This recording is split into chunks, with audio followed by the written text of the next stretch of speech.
Hello friends, welcome to Erode அம்மாச்சி சமையல். இது நம்ம வீட்டு சமையல். இன்றைக்கி நம்ம பார்க்க போகிறது தேங்காய் துவையல் எப்படி செய்யலாம் அப்படின்னு பார்ப்போங்க. நம்மளோட சேனலில் சப்ஸ்கிரைப் பண்ணாதவங்க சப்ஸ்கிரைப் பண்ணிக்கோங்க. சமையல் குறிப்புக்கள்லாம் உடனே உங்களுக்கு வேணும்னு நினச்சிங்கன்னா பக்கத்தில் இருக்க பெல் பட்டனை அழுத்தி வச்சுக்கோங்க. இதுக்கு கொஞ்சமாக எண்ணெய் ஊற்றிக்கலாம். டேபிள் ஸ்பூன் அளவுக்கு உளுந்தம்பருப்பு எடுத்துக்கலாம். அதை கொஞ்சம் செவக்க வறுத்துக்கலாம். ஃபஸ்ட்டு இந்த மாதிரி உளுந்தம்பருப்பை நம்ம நல்லா பொன்னிறமாக வறுத்து நம்ம தேங்காய் சட்னி அரைக்கும் போது ரொம்ப நல்லாயிருக்கும். நல்ல ஒரு டேஸ்ட் கிடைக்கும். இது எண்ணெய் இல்லாமல் கொஞ்சம் அப்படியே வடித்து எடுத்துக்கோங்க. இதில் 4 பச்சை மிளகாய் போட்டுக்கலாம். 2 பல்லு பூண்டு எடுத்துக்கலாம். ஒரு சின்ன புளி எடுத்துக்கலாம்.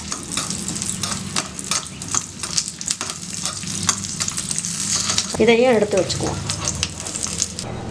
இந்த தேங்காய் சட்னிக்கு நான் 1/2 மூடி தேங்காய் எடுத்து வச்சுருக்கேன். கீரி எடுத்து வச்சுருக்கேன். இப்போ இதில் ஒரு 4 பச்சை மிளகாயை நம்ம எண்ணெயில் போட்டு பொரித்து வச்சுருக்கோம். அதை போட்டுக்கலாம். உளுந்தம்பருப்பை எண்ணெயில் பொரித்து வச்சுருக்கேன். அதையும் போட்டுக்கலாம். இதில் ஒரு பிஞ்ச் அளவுக்கு ஜீரகம் போட்டுக்கலாம். தேவையான அளவுக்கு உப்பு போட்டுக்கலாம். 1/2 மூடி தேங்காவுக்கு இதில் ஒரு 6 ஸ்பூன் பொட்டுக்கடலை போட்டுக்கலாம். இந்த அளவுக்கு கொத்தமல்லி இலை கொஞ்சம் போட்டுக்குவோம். அப்போ டேஸ்ட் ரொம்ப கூடுதலாக கிடைக்கும். ஒரு இனுக்கு கருவேப்பிள்ளை. இப்போ இதெல்லாம் நல்லா பொடி பண்ணிடலாம். இப்போ பொடி பண்ணிவிட்டு கொஞ்சமாக தண்ணி ஊற்றி அரைச்சிக்கலாம். பாருங்கள், இந்த அளவுக்கு நைஸாக நீங்கள் அரைச்சிங்கன்னா போதும். ரொம்ப நல்லாயிருக்கும். இப்போ நம்ம இதுக்கு ஒரு தாளிப்பு கொடுத்துடலாம்.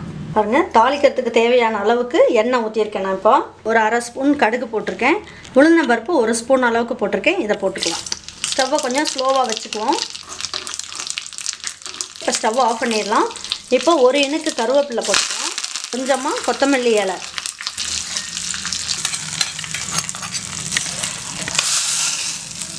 தேங்காய் துவையல், தேங்காய் சட்னி ரெடி ஆகிடுச்சு. இது ஒரு நல்ல ஒரு டிஃப்ரெண்ட்டான ஒரு டேஸ்ட்டில் இருக்கும். இதோடு நீங்கள் இட்லி, தோசை, சாதத்துக்கும் வச்சு சாப்பிட்லாம். ரசம் சாதத்துக்கெலாம் வச்சு சாப்பிட்டிங்கன்னா ஒரு நல்ல பெஸ்ட் காம்பினேஷன். இது ரொம்ப நல்லாயிருக்கும். இந்த மாதிரி தேங்காய் சட்னியை நீங்கள் கண்டிப்பாக ட்ரை பண்ணி பாருங்கள்.